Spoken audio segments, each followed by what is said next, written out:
भारत पर टैरिफ थोपे हुए कुछ ही तो दिन हुए हैं, उसके ऊपर भारत को डेड इकोनॉमी कहना और रूस से के साथ भारत की दोस्ती के ऊपर टैरिफ लगाना कुछ ही दिनों की तो बात है। लेकिन मोदी जी ने क्या एक अपना दांव खेला कि ट्रंप टैरिफ का जो कार्ड था वो चारों खाने चित हो गया। जी हां दोस्तों, मोदी का ट्रंप टैरिफ पर डबल इंपैक्ट तो अब देखने को मिलेगा। जीएसटी कटौती से ट्रंप कार्ड पर हुआ वार, अमेरिका देखेगा डेड इकोनॉमी की धार। दोस्तों आपको बता दें, कुछ घंटों पहले से ही ट्रंप जो कि अमेरिका के बहुत बड़े एक वाशिंदे हैं, जिसे हम कह सकते हैं कि दुनिया को हिला देने वाली की औकात रखते हैं, वो जो रखते हैं कुवत पूरी दुनिया हिलाने वाले, आज खुद हिल चुके हैं, उनके सुर बदल गए हैं और एक बार फिर से मोदी की तरफ दोस्ती का हाथ बढ़ाने के लिए लालायित हैं। दोस्तों ये सब कैसे हुआ? आखिर किसने ये सारा व्यू रचा? उन्हें घुटनों पे लाने के लिए, ट्रंप को उसकी असलियत दिखाने के लिए, या जो बिल्ली 900 चूहे खा के हज को चली थी उसे वापस अपनी औकात दिखाने के लिए? आखिर क्या पटकथा लिखी गई है वो आज जानेंगे इस वीडियो के माध्यम से कि आखिर ट्रंप साहब के सुर बदलने के पीछे का मेन वजह क्या है। जो कभी भारत को डेड इकोनॉमी कहता था, आज वह भारत के ही नहीं प्रधानमंत्री मोदी के भी प्रशंसा की कशीदे कट रहा है। दोस्तों जो भी कारण रहा हो, लेकिन उसमें जीएसटी रिफॉर्म्स ने आग में घी का काम किया है। दोस्तों आपको बता दें कि उसने टैरिफ लगाकर भारत की इकोनॉमी को हिलाने का मंसूबा रखा, लेकिन भारत ने क्या किया? पहले से तैयार था भारत ने जीएसटी रिफॉर्म्स का मिसाइल दाग दिया और चारों खानों चित्त कर दिया ट्रंप के टैरिफ वार को। दोस्तों पटकथा कुछ यूं लिखी गई, भारत ने बढ़ाई रूसी तेल की खरीद। ट्रंप के तमाम प्रयासों के बावजूद भारत रूसी तेल पर अपने पुराने रुख पर कायम रहा। दोस्तों आपको बता दें, भारत रूस से तेल खरीदना बंद नहीं करेगा और दोस्तों यह साफ है कि भारत को जहां से सस्ता और लगातार तेल मिलेगा वहां से खरीदेगा। रूस से तेल खरीदना हमारी आर्थिक रणनीति का हिस्सा है। दोस्तों आपको बता दें कि भारत का रूसी तेल आयात बढ़ने वाला है। भारत रूसी तेल का सबसे बड़ा खरीदार बन गया है।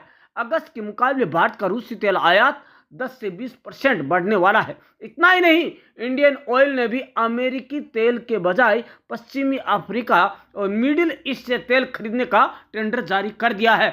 अब आएगी नानी याद ट्रंप को, क्योंकि एससीओ से निकली मजबूत तस्वीर। वो क्या है?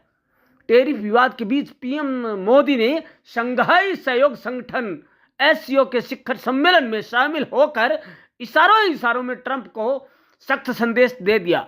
इस संगठन का वैसे तो उद्देश्य है क्षेत्रीय सुरक्षा को मजबूत करना, लेकिन अब यह आगे बढ़कर आर्थिक सुरक्षा पर भी ध्यान दे रहा है। चीन में हुई समिट में पीएम मोदी, पुतिन और जिनपिंग के बीच जिस तरह जुगलबंदी देखी गई, उसने पूरी दुनिया को चौंका दिया और ट्रंप के हाथ पांव फूल गए। और दोस्तों ट्रंप ने इसी की तस्वीर पोस्ट करके भारत के चीन के हाथों में खो देने की बात कही थी। इतना ही नहीं, पुतिन ने पीएम मोदी को अपनी कार में बिठाकर मजबूत रिश्तों का अनूठा मैसेज दिया था। अब यूएन बैठक से पीएम मोदी की दूरी। प्रधानमंत्री मोदी इस महीने के अंत में होने वाले संयुक्त राष्ट्र महासभा के सालाना उच्च स्तरीय सत्र में भी शामिल नहीं होंगे। संयुक्त राष्ट्र महासभा का 80वां सत्र 9 सितंबर को शुरू होगा। उच्च स्तरीय सत्र 23 से 29 सितंबर तक चलेगा।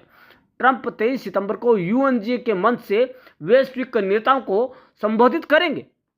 व्हाइट हाउस में अपने दूसरे कार्यकाल में संयुक्त राष्ट्र सत्र में यह उनका पहला संबोधन होगा। जुलाई में जारी वक्ताओं की सूची में बताया गया कि पीएम मोदी 26 सितंबर को सत्र को संबोधित करेंगे, लेकिन दोस्तों मोदी जी ने अपना मंतव्य चेंज कर दिया है। अब भारत अमेरिका ट्रेड डील, दोस्तों यहां से सुर बदलेंगे। अब ट्रंप के सख्त रवैये से रिश्तों में तनाव के बावजूद भारत अमेरिका ट्रेड डील को लेकर पर्दे के पीछे से कोशिशें चलने लगी थी। और दोस्तों, मोदी जी ने इसका तोड़ भी ढूंढ लिया। जैसे ही टैरिफ की घोषणा हुई, मोदी जी ने जीएसटी रिफॉर्म्स का बम फोड़ दिया और उसकी मिसाइल के आगे, जीएसटी मिसाइल के आगे ट्रंप का बम फुस निकला। दोस्तों, आपको बता दें, इसके अलावा यदि हमें जानना है, ट्रंप के खिलाफ अमेरिका में नाराजगी हो गई।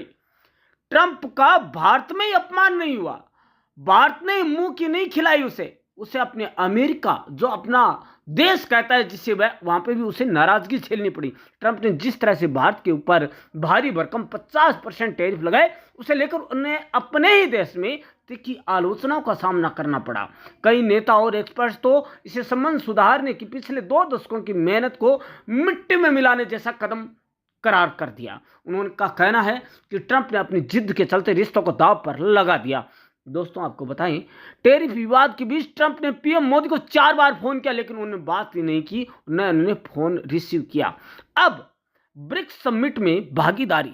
दोस्तों, आपको बता दें, विदेश मंत्री एस जयशंकर सितंबर में ही 8 सितंबर को ब्रिक्स के वर्चुअल शिखर सम्मेलन में शामिल हो चुके हैं। भारत, चीन, रूस, दक्षिण अफ्रीका, इंडोनेशिया, ईरान और यूएई आदि के 10 सदस्यीय ग्रुप की बैठक में टैरिफ पर चर्चा होने की संभावना है। इस समिट का मकसद ट्रंप के टैरिफ विवाद से निपटने के लिए साझा दृष्टिकोण तैयार करना है और अमेरिका की व्यापार नीतियों से पैदा हुई अव्यवस्था पर चर्चा करना है। यह समिट वर्तमान अध्यक्ष ब्राजील के राष्ट्रपति लुइस इनासियो लुला दा सिल्वा की पहल पर हो रही है। लुला ने प्रधानमंत्री मोदी से बात की थी और दोनों नेताओं ने द्विपक्षीय व्यापार और ऊर्जा संबंधों को मजबूत करने का संकल्प लिया था। अमेरिका ने भारत की तरह ब्राजील पर भी 50% टैरिफ लगाया है। दोस्तों, आपको बताएं कि हालांकि पीएम मोदी इस बैठक में नहीं शामिल हो रहे हैं, इसे एससीओ बैठक में उनकी भागीदारी को संतुलित करने की कोशिश माना जा रहा है। अब अमेरिका के लिए भारत है अहम। अब उनके सुर बदले हैं, वो कह रहे हैं कि अमेरिका के लिए भारत और भारत से उनके संबंध बहुत महत्वपूर्ण है। उनका कहना है कि मोदी हमारे बहुत अच्छे दोस्त हैं और रहेंगे। दोस्तों, अमेरिका के लिए भारत आर्थिक, रणनीतिक और सामाजिक रूप से काफी अहम है। भारत सबसे बड़ा लोकतंत्र होने के साथ साथ सबसे तेजी से उभरती अर्थव्यवस्था भी है। रणनीतिक रूप से भारत इंडो पैसिफिक क्षेत्र में चीन के प्रभाव को संतुलित करने के लिए अमेरिका का मेजर डिफेंस पार्टनर है। दोस्तों, रणनीतिक और राजनीतिक रूप से भारत की स्वतंत्र विदेश नीति और बहुध्रुवीय दृष्टिकोण अमेरिका को स्थिर और विश्वसनीय सहयोग भी प्रदान करता है। इसके अलावा अमेरिका में भारतीय मूल के लोगों की बड़ी संख्या है। भारतीय प्रवासी बहुत से अहम पदों पर है, लेकिन दोस्तों, इसके अलावा जो उसके शुल्क को बदलने में कामयाब रहे, वो था जीएसटी के स्लैब में बदलाव। दोस्तों, जीएसटी सुधार को लेकर किए गए मोदी सरकार के ऐलानों का असर पहले से ही अमेरिका के मार्केट पर, ट्रेड पर हो चुका है। सरकार ने टैक्स स्लैब की संख्या घटाने के साथ ही कई सामानों पर जीएसटी से राहत दी, जिसके बाद संबंधित कंपनियों ने अपना माल भारत में खपना शुरू कर दिया और जितना कुछ नुकसान होना था उसका जो भरपाई है वो भारत में ही अपना माल बेचकर वो करने की चक्कर में है। और दोस्तों, आपको बता दें कि अब जो जीएसटी रिफॉर्म हुआ है, उससे जीएसटी दरों में 2 स्लैब को होने से ऑटोमोबाइल, फाइनेंशियल सर्विसेज, सीमेंट, उपभोक्ता वस्तुओं जैसे क्षेत्रों में खपत को बढ़ावा मिलने से पोर्टेबिलिटी बढ़ेगी, मनी पोर्टेबिलिटी, और सीधा सीधा असर पड़ेगा टैरिफ के ऊपर।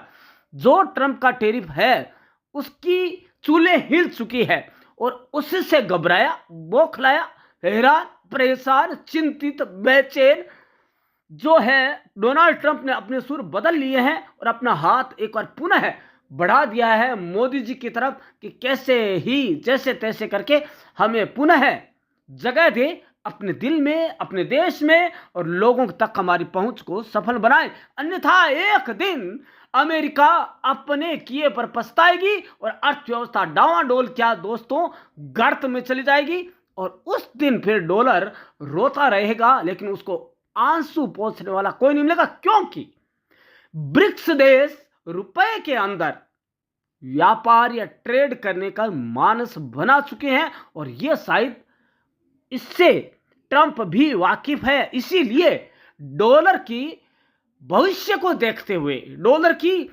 बेतहाशा और बद इंतजामी देखते हुए उनके सुर बदल गए हैं और वे पुनः एक बार फिर से भारत के साथ अपने संबंधों को सुधारना चाहते हैं, ताकि और टैरिफ को पूरा हटाना चाहते हैं ताकि कोई और अड़चने ना आए। तो दोस्तों, आप क्या सोचते हैं? क्या वाकई में मोदी जी ने उसके सुर को बदल दिया है? उस बेताज बादशाह के सुर को बदल दिया जो कि पूरी दुनिया को हिलाने की कुव्वत रखता है। और लास्ट में, अंत में क्या हुआ?